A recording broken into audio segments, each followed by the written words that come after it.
l'an passé, mes prix sont passés de 50 centimes à 35. On a des trésoreries qui sont on peut dire, inexistantes, quoi. On sait plus comment faire pour joindre les deux bouts. Je suis parti ce matin de ma ferme familiale où j'élève des volailles en agriculture biologique depuis maintenant 4 ans, assez tôt, pour venir ici au salon de l'agriculture, rencontrer toutes ces paysannes et ces paysans qui sont au cœur de la crise depuis maintenant quelques temps. Suivez-moi.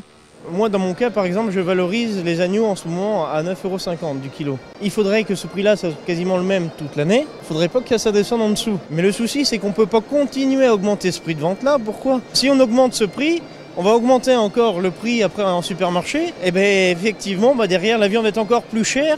Et derrière, le consommateur n'achète plus. S'il n'en achète plus, tout reste en ferme. À l'inverse, par contre, c'est peut-être redistribuer la marge des GMS, peut-être en donner un peu plus à l'éleveur et qui se prélève peut-être un peu moins dessus pour que nous, justement, soient rémunérés comme il faut sans que le consommateur trinque derrière. À ce sujet, il y a des syndicats agricoles comme le MODEF qui proposent le coefficient multiplicateur qui permet justement dans la construction du prix final que chaque intermédiaire prenne sa marge, mais juste ce qu'il faut pour que le paysan soit bien rémunéré et qu'au final, le consommateur paye quelque chose à un prix qui soit correct, quoi. Il y a 30 ans, on vendait nos bêtes presque aussi cher qu'aujourd'hui, mais pas avec le même coût de revient. Les coûts de production augmentent et puis le prix sur pied ou de carcasse n'augmente pas. Ça n'augmente pas, ça reste bloqué à des 50 centimes, c'est comme ça. Mais il y a 20 ans, on vendait une bête 4,80 € avec un fuel qui nous coûtait 50 centimes. Aujourd'hui, notre bête elle est payée 6,50 et le fuel il va à 30.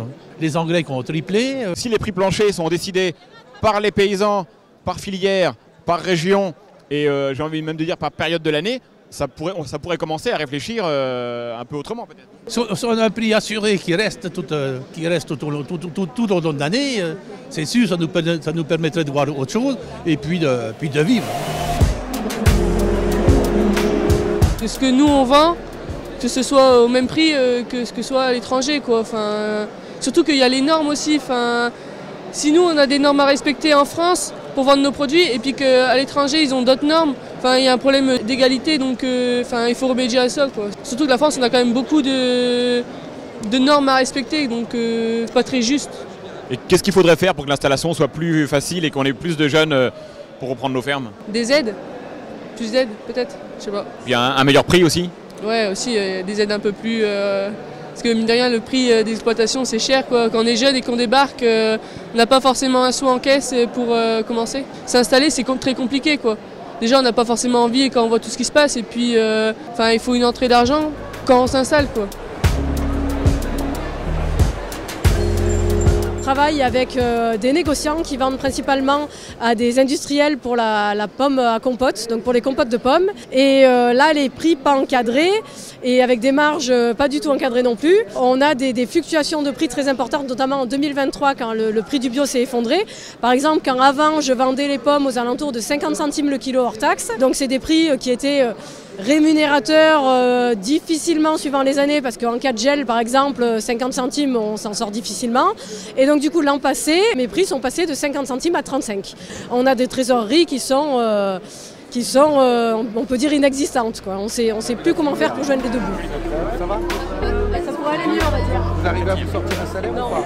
Pour que vous puissiez en vivre, il faudrait que vous le vendiez à combien? Ce qui est difficile dans nos métiers, c'est les aléas climatiques. Et mon prix de revient, il peut aller du simple au double en cas de gelée, par exemple. Justement, l'agriculture, c'est pas une marchandise comme les autres. Elle dépend, il y a un facteur vivant, il y a un facteur climatique. Et c'est pour ça qu'il faut un système qui vous garantisse, en cas d'aléas climatiques mauvais, que vous ayez une compensation. Et il vous faut ensuite qu'il y ait des prix garantis, rémunérateurs, qui vous permettent de sortir un salaire minimum. Et c'est ce à quoi on travaille, qu'importe le nom. Parce que la question des prix planchers, que enfin le président de la République a verbalisé, avec André Chassaigne, nous défendons le modèle depuis 30 ans.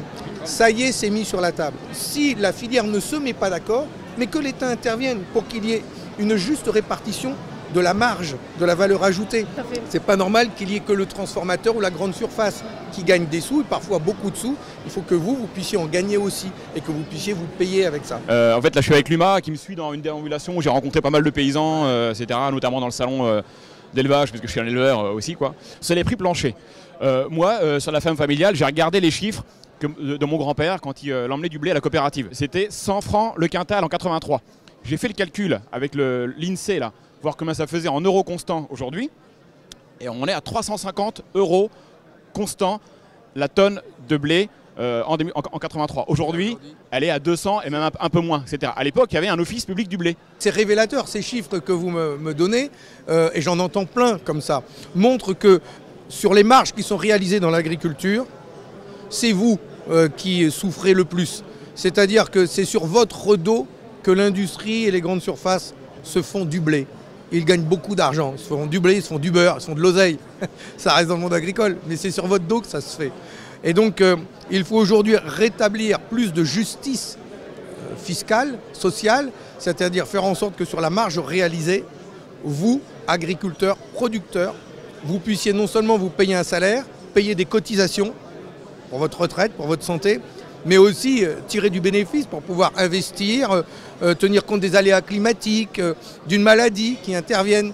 Et donc c'est pour ça qu'il faut avoir des prix garantis, minimum, rémunérateurs, planchers, qu'importe le mot.